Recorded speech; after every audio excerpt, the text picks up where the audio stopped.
Welcome to MiConvert. In this tutorial, I will show you how to convert MB files to GLB format, completely free and online. Open your browser and search for MB to GLB MiConvert.com. Click on the first result to go straight to the converter. You are now on the MB to GLB converter page. The interface is clean and easy to use. Let's upload a file. Click the Choose File button. A file picker will open. Select the MB file you want to convert, then click Open. Your file is loaded and ready. You can see the file name, size, and destination format. Click Convert now to start the conversion. The conversion is in progress.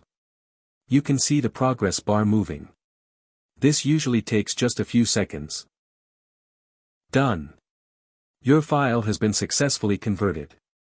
Click Download to save the GLB file to your computer. That's it.